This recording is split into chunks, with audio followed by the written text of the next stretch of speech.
What is going on with Justin Simmons in relation to the Colts? We'll tell you what we've heard and we'll tell you what we think. Let's get to it.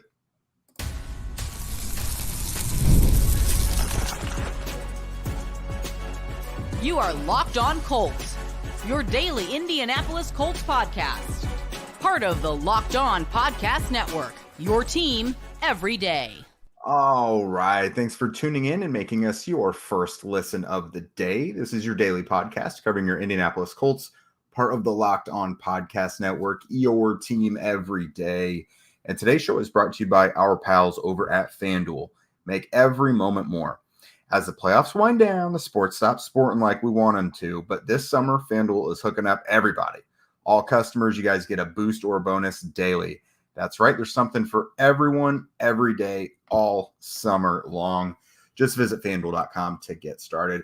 What's up, friends? This is Jake Arthur and Zach Hicks of HorseshoeHuddle.com. I'm your resident credentialed media member. Been there at camp every day. Hopefully been giving you guys the content you want. And Zach is our resident film nerd / expert / film crusher. He's been churning out the good stuff as well, especially on position battles. It's really good to kind of see it from that bird's eye view. But today we decided to take your guys' questions again because it's been a minute and we're over halfway through camp, and we want to know what you guys would like to hear. And a lot of common themes here. So we're going to designate a whole segment towards Justin Simmons today. We're also going to kind of look at roster battles and roster cuts and just essentially roster construction. You guys had a lot of questions about that. And then we'll polish it off with some things that are more expectation based for the season. But first, a lot of you guys asked about Justin Simmons. We've got one here from at Matt_04, our boy Kenan, at Go Colts 181205. A lot of you guys wanted to know about Justin Simmons. So let's just this is really heated up just like in the last several days, especially when Quandre Diggs signed on with the Titans, right? So after that, everyone was like, great, one of the two big names we wanted at safety is off the board. It's all Justin Simmons or nothing. And then Benjamin Albright, who is a Broncos insider, very plugged in, gives very accurate information, had a tweet saying that he thinks Simmons could sign somewhere this week, and it could be in the AFC South, Zach. So to give some context to this, why don't you paint the whole AFC South safety picture and then why it makes sense or not, or what you think could happen with the Colts and Simmons? Yeah, so one thing I will say before we dive into all this is you have to obviously take off-season rumors with a grain of salt. We've been burned by that in the past, not just us on this show, but like just in general. I see how the craze goes with, we had L'Jarius Sneed earlier this offseason. We had the whole Jonathan Taylor being traded 7 different times last offseason. We've had quite a fun time with the offseason Twitter reports and rumors when it comes to the Indianapolis Colts the last couple years. So take it all with a grain of salt. Obviously, nothing is a done deal or even super implied or anything here. But if we are to believe the Benjamin Albright report, which, again, pretty credible as it comes when it comes to his reports there on social media and stuff. When you look at the AFC South, I mean, the Titans, they've just signed 2 veterans off the market, Quandre Diggs and Jamal Adams. Now, Jamal Adams doesn't really move the needle too much in terms of like you're not making any other moves, but they have established guys there in that room. So you'd assume it's not going to be them. You look at the Jacksonville Jaguars, they just made a signing today for Adrian Amos. They also have Andrew Wingard, who's been dealing with an injury, but has been a guy there for a couple years. And then Andre Sisco, who's their starting free safety. So you're assuming it's not them either. So then it would come down to the Texans and the Colts. And the Texans have a pretty good safety room. Like, it's not perfect. Like, it could certainly use a Justin Simmons. But they have, I think, what was it, Jimmy Ward starting at one of the safety spots. Yeah. They have Jalen Petrie and a couple other veterans back there. It's a pretty solid, safety room. Mm-hmm. So to me, I mean, look, logically, we know that it comes down to the Colts in terms of what team in the NFL needs him the most. It's about whether the Colts actually make that move because, again, with the Colts, you look at this safety group, we're not even talking about, just the starters being a question mark. We're looking at the depth players being a question mark. We have 1.5, depending on what your comfort level is with Nick Cross. We have one guy we fully trust, and then Nick Cross, whatever we feel about him. And then we don't have anyone else in this room that we really feel confident enough to throw out there on Sundays as a starting safety. So yeah, it's not a great room. And if you sign someone like a Justin Simmons and keep Julian Blackmon at strong safety and have Nick Cross as safety 3, that's feeling pretty good. Now, again, it takes 2 to tango. The Colts are not really known for making veteran free agent signings, so I can't guarantee anything here, but logically it makes the most sense. It's something that has made the most sense since day one of free agency, when Justin Simmons was released by the Broncos, I believe, before free agency started. It makes sense right now. It's made sense, for the last couple of weeks too. Like, this move has always made the most sense for the Colts. It's just about, will it cross the finish line? Will it get done? It should. There's no reason why the Colts shouldn't do this, but we'll see. We'll see, Jake. I don't know. If we're believing the Albright report, though, if you're looking at the other teams in the AFC South, the Colts are the one that make the most sense, especially with their cap room they have too. So we'll just have to see if it actually happens anytime this week or next week or whenever there. Yeah. And so my understanding is, like, I'm not going to say anything is like imminent or anything like that. My understanding is just that the Colts are rightfully, you should consider them in the mix. Essentially, just kind of some background. I'm not going to get into a whole bunch of stuff. It's not like I know intimate knowledge of the situation. But what I can use with that and then applying it to the Colts is the Colts are always kind of against themselves when it comes to the price tag they're willing to go to. Now, Quandre Diggs signing for a base of $3 million and only up to $5 million with incentives makes me think that a market for Simmons isn't going to be huge. Like, I don't know, maybe 8 to 10. Like, I would say 10 max, probably. With incentives that can maybe get it up to like 14 or 15 or something like that. Yeah, the escalators. But yeah, I don't think it's going to be some enormous deal. And there aren't a lot of teams out there with the cap space where it makes sense to spend that much money on someone like Simmons other than the Colts. Yeah. Again, how stubborn are the Colts going to be when it comes to cash? Now, some of it could be upfront cash, which, you gotta bring the money to the table. Like, there's a lot of stuff that goes into it. But I mean, the Colts do make arguably the most sense in the league to get a guy like Simmons. And, just yesterday, Gus Bradley, when asked about, is anyone separating, he basically said they're not close to making a decision on that. Now, we're a month away from the start of the season. The first preseason game is this week. You've had one guy, Nick Cross, who has been the primary first team. I'm not going to say free safety or strong safety because they're starting to mix things in now. The primary other safety, not named Julian Blackmon, since OTAs. You've tried Rodney Thomas back in there as well. Ronnie Harrison has gotten some reps. You don't know who your safety is, so you don't have one. That's just the truth. The one safety you are comfortable with, Julian Blackmon, has been an absolute star in camp, and we've seen where he can be a big difference maker during the season. But again, he has not played a full season in the NFL, and he has dealt with health issues, and you know that, which is why you didn't give him a very lucrative contract. So what are we doing? Yeah. That's the point I'm getting to, is like, there is no downside to this.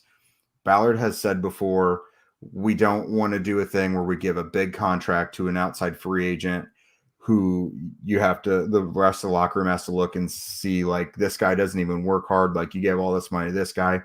Never been a concern with Justin Simmons. He's a leader. He is like a model player. He's a good part of the locker room. The only reason he's not on the Broncos anymore is because they couldn't afford him anymore. So, like, you need the position. He's the best one out there. He's still only like 30. Still very productive. You saw last year with the Falcons how a move like Jesse Bates can really, like, electrify your defense. Bates had a big game against the Colts. Like, there is zero downside to this. It just feels like a stubborn monetary thing. And they still might make this move. Like, something could happen like while we're talking right now, and I'll have to eat my words. It's just like, why has it taken this long? Yeah, the last words I'll say real quick about this, because again, we've talked this ad nauseum all off season, just to death, basically, is I think for Justin Simmons, the Colts make a ton of sense. Maybe not monetarily this year because, again, we have a state income tax in Indiana compared to some other teams in the AFC South, and I know that always hinders it, and the Colts aren't the most, throw money at everybody type thing. But when we're looking at schematically here, the Colts run more single high defense than just about any other team in football. We've seen Rodney Thomas through 2 years in his NFL career get a lot of meatballs thrown up to him at deep safety. I mean, of his 6 interceptions, 5 of them that Rodney Thomas has come down with have been just lollipops thrown up in the air that he's been able to easily catch. So if you're Justin Simmons, you come to Indy for 1 year, you get to play a lot of single high free safety, and you'll catch a couple of really easy interceptions down the field, and then you'll hit the market again next year at 30, 31 years old and have like a good 5-6 interception season, whatever it's going to be. I think it's a win-win for both sides here. We just got to ultimately get across that finish line, but hopefully this gets done. We'll see. I don't want to go into the season with Cross and Blackman just because I think those two would be fine, but if an injury happens to one of those guys, then it's obviously not fine whatsoever in that secondary. So we will certainly have to see with what the Colts do, at least sign some veteran backup or something at this point. I'm asking for any kind of signing at safety. But again, I think we've talked this topic to death, Jake. I think it's time to move on to more roster stuff and preseason stuff with the rest of this show. Yep. So we'll go ahead, roster construction, surprise roster cuts, things like that. We'll go ahead and address that stuff here in a moment.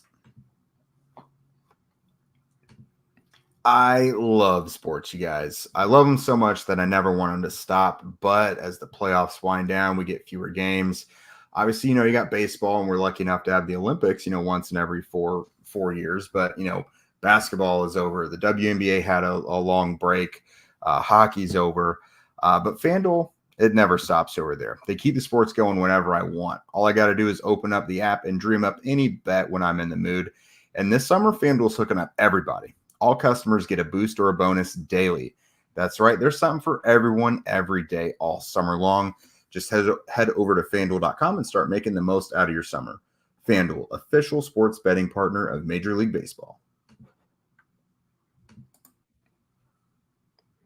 And thank you guys for making Locked On Colts your first listen today and every day. And for your second listen, enjoy the Locked On Fantasy Football podcast. Get daily insight into the best fantasy draft strategies so you can win your league this season. Part of the Locked On Podcast Network, your team every day.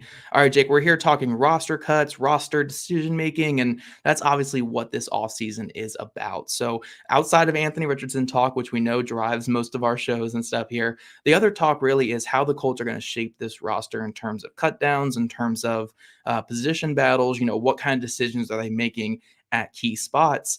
And we got a good question here from Chris Jones on Twitter. Chris Joe 10992287. A lot of numbers there at the end. He asked, what are the final position battles that we're really looking at? So we can say cornerback 2 is pretty solidified. Jalen Jones is going to be the other outside starter at corner. What are some positions, though, that you think have not been solidified yet? Which ones are we still watching going into preseason game 1 and then maybe even further than that the rest of the offseason? Yeah, so some of them that I think are going to be kind of final decisions. You look at tight end. I think there's some tough, there's going to be some tough decisions they have to make there. Of course, Will Mallory is hurt right now with the hamstring, and then Jelani Woods is still kind of trying to work his way up, get out of his own way a little bit. I mean, I don't want to talk down on him too much. He's ascending. He just has to take advantage of the opportunities. Blake Freeland versus Matt Gonsalves is definitely one to keep an eye on. Same with Danny Pinter and Tanner Bortolini. With Wesley French being injured, we got to wait and see how long that's going to take, but that kind of opens things up for Bortolini and Pinter. Some of these just kind of involve, guys needing to come back from injury. Obviously, Raekwon Davis makes things interesting for Taven Bryan and Adetomi. Like you said, corner settled. Obviously, safety, which we just talked about quite a bit. That one, if they don't add a veteran, we won't really know what they want to do. Those are kind of the main ones that I think are probably going to go until the final whistle. Yeah, no, I completely agree. I don't really have much to add there. I mean, RB2 feels pretty solidified too. So if we wanted to mention that, Trey Sermon appears to be the next bell cow. Evan Hull, a lot of pass catching work. Mm-hmm. So Yeah, I think a lot of the battles are taking shape, just not completely solidified. I think a lot of the starting positions are pretty locked in right Yeah. now. It's just mostly the depth ones there. But we got a couple people asking this next question here, which I think is one of the more intriguing ones. And who are some of the surprise roster cuts? We got at Rohand M99, and then someone in our thing here, DSG Goodbar, also asked that. Mm-hmm. What are some surprise roster cuts? And Jake, you and I actually had the same list of about 2 or 3 players. Mm-hmm. So who are those guys that we're looking at as surprise roster cuts? Yeah, so at tight end, I would say just again a numbers game, and there being a lot of snaps that have to go around. I could see Jelani Woods or Will Mallory definitely being surprise cuts. I mean, Jelani is pretty consistently getting reps behind the rest of the group. Will Mallory has not been able to prove that he can stay healthy, so that's one. Rodney Thomas is one because he's kind of, free safety is his gig. But they talk a lot about how Nick Cross can play free, strong, or nickel. We know Julian Blackman can do everything. Trevor Denbo is like a special teams ace and he's perhaps their top personal protector on the punt team. So when it comes to safety numbers, like it's more about what all can you do. Those are a few guys that it wouldn't be super surprising. You look at Raekwon Davis as well, not as a cut, but as a guy who he's out with high blood pressure right now on the non-football illness list. Again, not a cut, but he could go into the season remaining on the inactive non-football illness list, which will cost him however many games at the beginning, like 6, I think. So those are a few I would take a look at. Yeah, Raekwon Davis was one of the first guys that popped out to me just because we've seen the Colts do this in the past where, look, we know that they don't sign many players, but then we get excited about the 1 or 2 signings they do make. And then, like, if the guy doesn't practice all off season, it's hard to make the roster. I think who's a Notre Dame defensive tackle they signed years ago that we all got excited about, and then he barely practiced the offseason and got cut. And he had like a 2-year deal as well. I think it was Sheldon Day, right? Sheldon Day, yep. Yeah. He's also another Warren Central guy. The Colts love Warren Central guys and Notre Dame guys. Yeah. So we've seen this in the past. I'm not saying Raekwon Davis is not going to make the roster, but we haven't seen him play. And we know that the Colts, for whatever reason, love Taven Bryan. I don't, but I know that they love Taven Bryan. So it's going to be hard for Raekwon Davis to beat out Taven Bryan for that backup 1 tech spot if he's not on the field. So please come back on the field, Raekwon Davis. That's all I ask right there. Please. We have another question here. Have any dark horse candidates emerged in camp that you give a legit chance of making the team? Preferably a player not mentioned before. Now, this is from Old Colts fan on Twitter. It's going to be hard to find someone that we haven't mentioned before. It's okay if we have mentioned them before, Jake. I know you have a couple that you've maybe mentioned in passing, but who do you think are some dark horse guys where, they could be like the Ashton Doolin types, where when Doolin was a undrafted free agent, he wasn't really super well known. Like I know some of the dynasty football guys knew him, but he made the roster, stuck for most of the year, and became a guy that's like a mainstay on the roster. Do you think we have any of those bottom of the roster guys this year? Yeah, so obviously dark horse meaning unlikely but still possible, and to me unsurprising. I would put DJ Montgomery in that conversation at the bottom of the roster. Now it's always going to be tough to beat out a guy like Ashton Doolin, but I mean Montgomery is very, very involved. So that's he plays special teams as well. That is someone I would include in there. Maybe with Samson Ebukam going down, you look at a Jannard Avery or Isaiah Land. That's a couple guys. Liam Anderson at linebacker? Of course, Liam Anderson, but I need him to get back on the field. He's been out. Right. And then the last one I'll probably mention is Amir Speed at corner. He has some catching up to do as well because he missed like 3 practices too, I think. But he's a big-bodied guy who saw snaps for them at the end of the season also. So those are some guys who it's probably not super likely, but if I saw their name on the final roster heading into week 1, I would get it. Yeah. And Trevor Denbo, you could throw in there. I know that he's not like a super dark horse because we've seen Denbo the last couple years. Yeah, I don't want to say he's a lock, but like if I'm projecting the roster today, he's on it. Like I expect him to be on the roster. Yeah. Like he's not a dark horse, but he's the guy where when people are doing like trying to keep all the flashy names, you don't think of a Denbo, but it's like, oh yeah, like Dembo makes the team because of special teams. So yeah, I think that one makes a lot of sense. But guys, that's all we have for the roster cuts. We didn't get to every question, but we do appreciate you guys throwing some in. But coming up, we're going to discuss a little bit about just the overall season, expectations for this team, and some schematic stuff. You guys always throw schematic stuff at me too. So we're going to talk about that here coming up in just a second. This show is sponsored by Betterhelp. You guys, what are your self-care non-negotiables? Maybe you never skip leg day or therapy day. I know Zach mentioned the other day he makes sure he makes time for his hobbies each day. I mean, our schedules get packed with kids' activities, work projects. It's really easy to kind of put yourself on the back burner or whatever you like to do back there. But even when we know what makes us happy, it's hard to make time for it. But when you feel like you have no time for yourself, non-negotiables like therapy especially are more important than ever. Honestly, this is one of my biggest areas for improvement because work is constantly my thing. Like that's what I fill each vacant moment with. You know, sometimes I decide maybe I should go to sleep at night. But yeah, I don't make a lot of time for things that aren't work or family related. So yeah, if you're like me and you need some help in that area, give BetterHelp a try. It's entirely online. It's designed to be convenient, flexible, and suited to your schedule. Just fill out a brief questionnaire to get matched with a licensed therapist and switch therapists anytime for no additional charge. Never skip therapy with BetterHelp. Visit betterhelp.com/lockedon today to get 10% off of your first month. That's BetterHelp, HELP.com/lockedon. Okie doke. So let's talk about Colts and expectations. That's really the theme you guys threw at us on this segment. So I think, externally, nationally, the Colts are kind of flying under the radar. Their players aren't very highly heralded. The team itself isn't being talked about as much as like Houston. Obviously, I've heard people talk about Jacksonville a lot. So we're going to talk about expectations and like what we think of certain areas and really the team in general going into the 24 season. So this first one comes from @Rocket4457. Talk me into the defense. Counting on DeForest Buckner to remain ageless feels like our best shot at being average. So if I'm talking you into the defense, I'll look at each level. So the defensive line, this has got to be, even without Samson Ebukam, it's probably the deepest it's been in the Chris Ballard era still.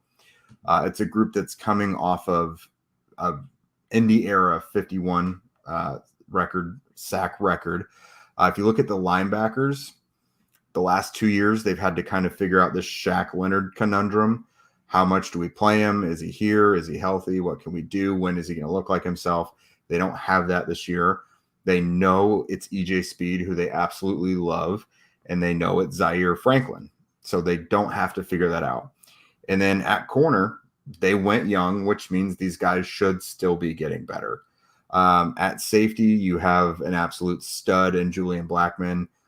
And maybe if Nick Cross makes it, he gets better and he gets more comfortable. And, the communication is all there with the rest of the secondary. Or they sign a Justin Simmons, and then you can feel a lot better about it. What about you, Zach? Yeah, my simple sell for the Colts defense this year is I think the run defense can be pretty good. It just really comes down to who's going to stay healthy, obviously up front. But if everyone stays healthy, I think the run defense is going to be mostly pretty solid this year. And if they can hold teams to limited production on the ground on the early downs, they can force more of those third and longs and third and 9, 3rd and 10s and that, and then they have this deepest pass rush they've had in a long time. Maybe it's not as deep as what it could have been because Ebukam is out for the year now, but yeah, I do think this is going to be a good pass rush for the Colts. And if they can get into more 3rd and 9s, 3rd and 10s, and just be consistent with their tackling, obviously on the short throws that they do force, I think they can get off the field on 3rd down much more effectively than they did last year. So, I think it's right to have an expectation of this defense being better than they were last year. I don't know how much better, but I think I can sell you on them being like an average defense simply because their run defense is going to be good and their pass rush should be effective enough to force shorter throws and get a couple more sacks and pressures on pivotal third downs. So, yeah, I think they're going to be a fine team in terms of forcing those third downs. It's just getting off the field with your coverage and how effective that coverage can be will be the difference between being a fringe top 10 defense, a average defense, or a bad defense. Like, that's really what's going to come down to. But I think you have a good base with having a solid run defense like they're going to have, and having a pretty good defensive line that can rush the passer with 3 or 4 guys. Yeah, I think at minimum you can lean into that run defense. And if you think about it, they're going to be facing a lot of young quarterbacks. And so those teams are probably going to want to lean on the run game. So, silver lining there. This next one's right up your alley, and it's from our boy Felipe. So he's going right at you. How do you expect the play calling to change or evolve with what Anthony Richardson showed last year and what we're seeing in camp, just as heavy on the pistol calls and RPOs, or maybe an increase in play action and dropbacks? I don't think we'll see like a crazy increase in like play actions, but I do think we're going to see, a good amount of RPOs, a good amount of what we saw a little bit early in last season in terms of just tailoring that offense to fit more of Richardson's needs. We even saw in those first couple of games, using more of the quarterback run game, using more of just the threat of his legs to get the defense into certain looks to open up more passes. And I think one thing that we can really look at that we're going to see a big improvement on this year is the explosive passing game. Richardson didn't really get to use his big arm too much last season because they were trying to ease him into the system. And then obviously we saw when Gardner Minshew came in, there wasn't much of an explosive passing game. They weren't this high octane, throw the ball down the field type offense. But now we're seeing in training camp this year, Richardson is ripping the ball down the field every day in practice, maybe taking, a little bit too long to stay on those deep routes, but we want to be explosive football in Indianapolis this year. So yes, we're going to have the RPOs. We're going to have the QB runs. We're going to have the threat of the QB runs to dictate what the defense is doing. But I think we're going to have more explosive passing attempts this year, and hopefully more explosive passing conversions as well. So look, that Rams game, that second half, we saw 4 verts spammed in the entire second half. That could be more of a constant this year. Obviously, you have to face more cover 4 and cover 2 type defenses to do that stuff. But look, we could see more 4 verts type style stuff here from Shane Steichen, because I do think a big emphasis on the Colts this offseason has been, we want to throw the ball down the football field. We want to get the ball vertical. They wanted to trade up for a Malik Neighbors or a Rome Odunze in the draft. They got an A.D. Mitchell. They got an Anthony Gould. They want to throw the football deep this year. They were tired of what they saw with Minshew last year, not throwing the ball deep. They want to get the ball vertically down the field. They even signed a backup quarterback who, no matter what, will only throw the ball deep if he ever has to play. So yeah, I think we're going to see a much more explosive passing game from the Colts this year. It might not be the most efficient, but I think we're going to see a fairly explosive attempt from this Colts offense this year. I do too, both in like deliberately trying to be more explosive, but also the off-script stuff. Just the things that Anthony can do, like, he, of course, can run the ball just about as well as any other quarterback in the league, we think. We only have that small sample size. But just watching him in practice, like, he will keep his eyes down. Like, if he's running to the outside and, like, stretching the pocket and everything, he's keeping his eyes on the passing lanes for as long as possible until he has to take off or go out of bounds.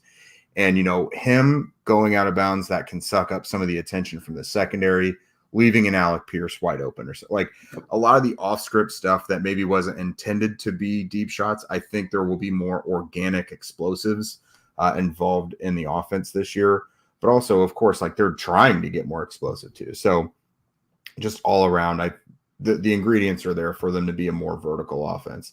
And it doesn't have to be a bunch of 30, 40-yard bombs, but like the 18-yard stuff over the middle, like just even those simple things, I think that will become more routine. Yeah, for sure. One more question I did want to hit on before we get out of here, because I know we're running short on time, but Steven asked us, at Steven ZP2 asked us, which tight end do you think will lead the team in snaps this year? I want to be pretty firm in saying I think it's going to be Drew Ogletree this year. I think from everything you've told me about training camp, from the steps he made as a blocker last year, and just how important it is to have a tight end that can play consistently with his blocking ability, I think Drew Ogletree is going to be the tight end that gets the most snaps. Now, I don't think it's going to be by a wide margin. Like, I don't think it's going to be like a 600 or 700 snap season from him, but, like a 500, 550-ish type season from him. I do think Ogletree leads the team in snaps from tight end fairly comfortably by the end of this season. I would tend to agree, but I'll just make the quick argument for Kylan Granson being like the only tight end they've been able to rely on consistently to do a little bit of everything the last couple of years. Granson stays pretty healthy and he can do a lot of things. So I wouldn't be surprised if he winds up leading them in snaps again. But if they have it their way, I think probably Ogletree. Yeah, I'd see it for sure. All right, guys, that's all we have for today. We love all the questions we got. We'll try to get to even more next time. It's, you guys sent in, it was like dozens of questions this time. So it's tough to get to every single one, especially with the way that we talk about stuff. But you guys keep sending them to us. We love to keep getting to more and more questions. And thank you guys for making Locked On Colts your first listen today. Now go listen to the Locked On Fantasy Football podcast. Get daily insight into the best fantasy draft strategies so you can win your league this season. You can find a link to the Locked On Fantasy Football in the description, so you don't even need to search. Part of the Locked On Podcast Network, your team every day. And look, if you guys want to become a Locked On Colts insider and chat directly with us and get that inside scoop just like Jake Arthur brings us every day, follow the link in our show notes. If you guys don't already, make sure you're following at Locked On Colts, at Jake Arthur NFL, and at Zach Hicks 2, all on Twitter. Also subscribe to us on YouTube or wherever you listen to your podcast. We love your guys' ratings and reviews, and we'll see you guys back here tomorrow afternoon.